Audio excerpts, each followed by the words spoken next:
Kazia is a terrible dude, but a guy with potential, someone on the middle ground of horny and charismatic, confident then shy, a split personality of changing personality traits that the mangaka only brings out when passion is needed, or when he wants to draw Chizuru's tip. This constant flip-flopping of characterization, Kazia's disgusting, cringy, absolutely face-palming, hide your kids, hide your wife behavior is why everyone's an asshole in Rent a Girlfriend. Rent a Girlfriend is not something I'd usually read, a story about an incel who falls in love with a hot anime girl. And even if you don't think she's hot, the author forces you to think that way. As someone who cringes at every Andrew Tate poster online, this monstrosity of a manga didn't seem like my cup of tea. And yet, once I got into it, I couldn't put it down, for better and mostly for worse. Fuck you, Garnt. Today I'm gonna dissect Kazia, all his decisions and actions and lack thereof, to really showcase how fucked up of a character he really is. The good, the bad, and the very bad. And like I like my bitches, we start with them bad. Everybody makes mistakes, everybody has those days, but in the case of Kazia last name, those days are more frequent than he'd probably like. Well, if his character trait of the week isn't masochism, that is. Kazia is a 21-year-old first year in college. He used his gap year before university to just jerk off. But upon gracing his wonderful presence to university, he finds himself in a relationship with a pretty girl. Holy shit. Which ends pretty brutally. All sad and depressed, the motherfucker rents a girlfriend, which begins a terrible situation of dumb coincidences where both him and said rental girlfriend have to pretend to be a couple in front of their family and friends. Kazia is someone who does not acknowledge his shortcomings or how he can learn from his many mistakes, like trial dating this girl Ruka and allowing her to blackmail his dumbass for like a year before he even tries ending the relationship with her. I don't know how to define trial dating, it's a fake concept. He would rather perpetuate the toxic status quo of the series than face Ruka and tell her he doesn't have feelings for her, or the inverse of that, where he realizes he's in love with Chizuru, his rental girlfriend, but instead of confessing and making a change in his life, Kazia calls Chizuru his quote-unquote dream girl and quote-unquote the perfect girlfriend. Literally describes his dream girl to Chizuru, saying everything around confessing. He's like tiptoeing around the point like a cracked up fucking street mouse, dude. This continuing pointless cycle of beating around the bush and not being entirely honest is how they got into the situation in the first place. Kazia and Chizuru are so alike in their shared bullshit anxieties, they would rather lie to their families for years instead of looking internally and enacting a change for the better of everyone, them included. Moreover, what I think leads to Kazia's indecisiveness and lack of confidence is his destructive horniness. Alright, we're all humans. Most of us get horny. Guilty. Being able to not let your penis and or vagina run your life is something everyone has to learn. But I guess Kazia ain't gonna. This guy's fucking brain canonically has a gigantic horny part. Like, it's so much bigger than most of the other ones. Like, show this shit on screen. There are several studies of how porn addiction can negatively disrupt someone's life. And I'm not a fucking scientist, I'm an anime YouTuber. And can literally rewire your brain to desire toxic, prolonged dopamine levels, which negatively affect your daily life and the way you see the world. Again, I'm not a fucking doctor. The more sex exposure Kazia allows his brain to see, the more horny it needs to feed. That's why he can't seem to go 5 minutes without imagining fucking Chizuru, even while he's having a heart-to-heart conversation with her dying grandmother. This 21-year-old's down bad behavior also impacts his decision-making. Obviously. When he's gonna break up with Ruka for like the 1,000,000th time, because he's basically been living a lie for like a year faking this relationship, even though he likes the girl, he thinks to himself, damn, shouldn't I be happy? I'm with a hot girl named Ruka. When he knows that he doesn't have feelings for her at all, that aren't his booby vision, bro. Like, come on. Like, after Ruka stays at his house, forces her way into his house, the motherfucker immediately fucks off in the bathroom because he can't handle his goddamn brain. He has no control over his life or his habits. And it's sad because he has a lot of good qualities behind all that smut.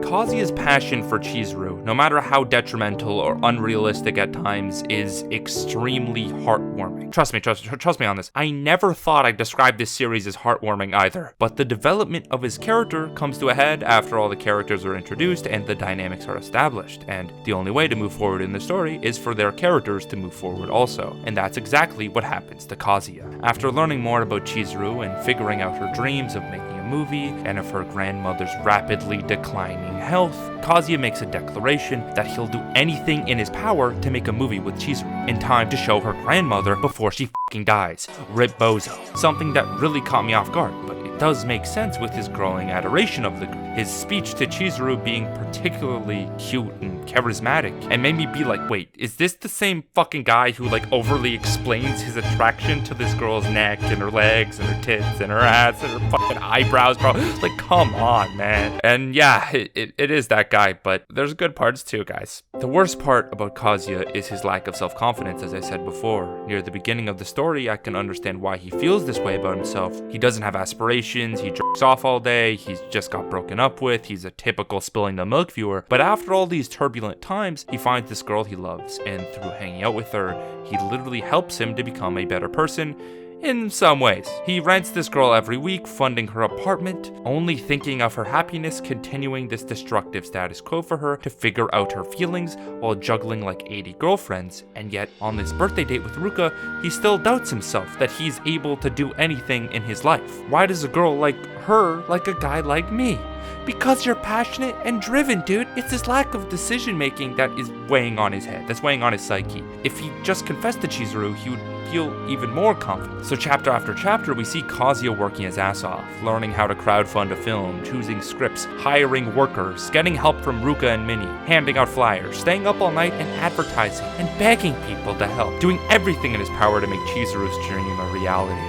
Because he loves her, and because he doesn't have individual goals that aren't related to his family, and it's kind of like a coexistent relationship, but it's better than what he was doing before. This rush of dedication and passion ignites Chizuru's feelings also, making the situation easier, you'd think. You know, they start off as worker and client, but now they have feelings for each other, working hard together to become better people, and learning how to work hard together. But as the movie's being edited, Chizuru's grandmother's state begins to worsen fast. Like, this bitch is about to die, so they got a time limit. So as Chizuru cries in her grandmother's barely functioning wrinkly ass arms, Kazia sprints to the editor's house who's editing the movie, sets up a projector in front of this old lady's deathbed, and shows them a rough edit of Chizuru's movie while she's dying.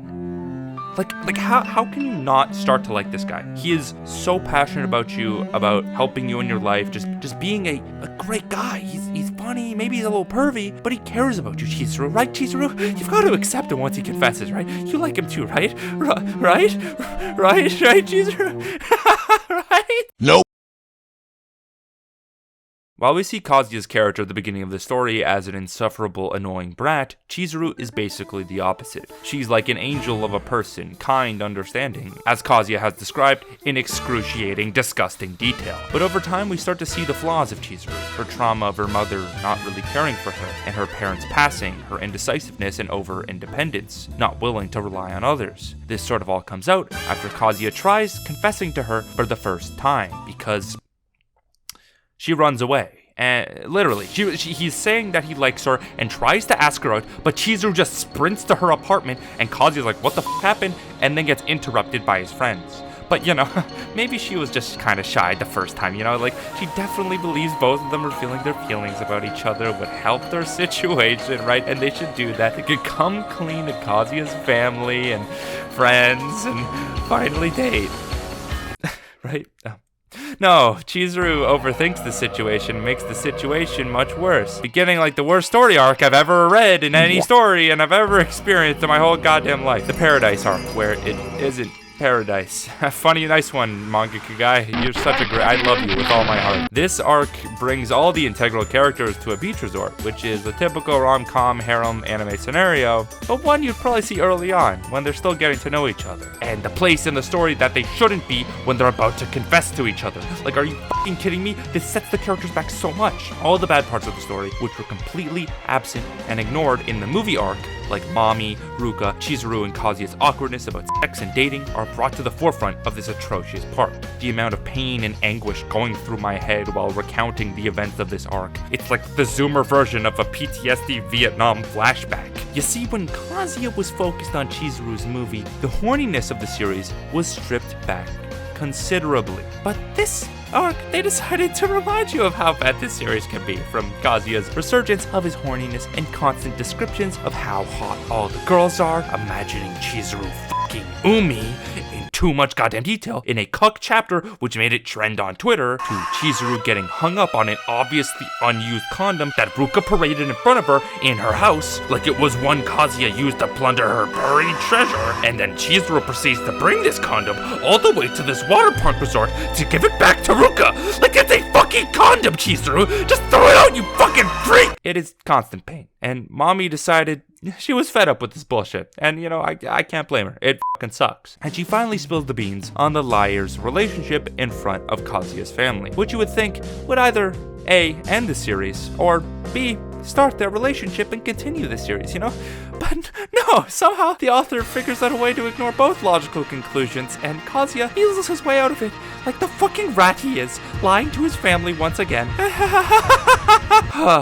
Chizuru, after all this commotion and Kazuya's several dozen, thousands, millions of attempts of confession, finally allows Kazia to confess, and does the worst thing possible. She responds to his confession with, I understand your feelings, Kazia-kun, but I'm not sure exactly how I feel. I need to figure out my feelings first before answering you. like, huh? Who's the guy you hug and cry to when your grandma died? The guy helping you improve as a person? The guy by your side to listen, to laugh with? The person who is in your corner? The guy that is in your heart, that won't allow you to go out with Umi, who obviously has feelings for you? The guy who you think about every fucking second of the goddamn day, Chizuru!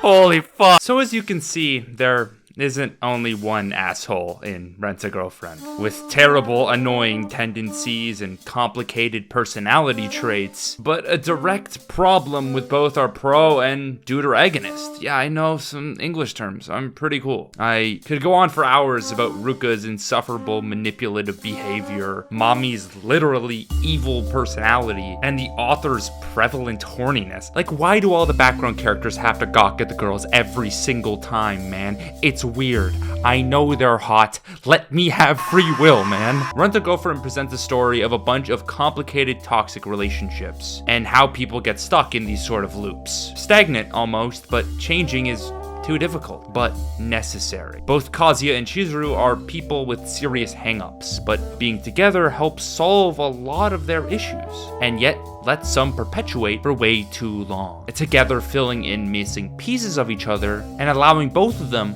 to stay indecisive. Because they're both fucking assholes who can't make up their goddamn minds. In this twisted world where the author wholeheartedly believes the mantra of r/incel and thinks the world is out to get Kazia, making up these coincidences, terribly conceived story beats, and character traits that come out of nowhere to prolong the series when it should have ended 100 chapters ago after they made the goddamn movie, dude. And look at me, I'm stuck. I'm addicted now. I'm addicted to the story. So end the goddamn story so you can end my suffering and the thousands of people you have on the goddamn hook. Let Kazia get some pussy, man. Please.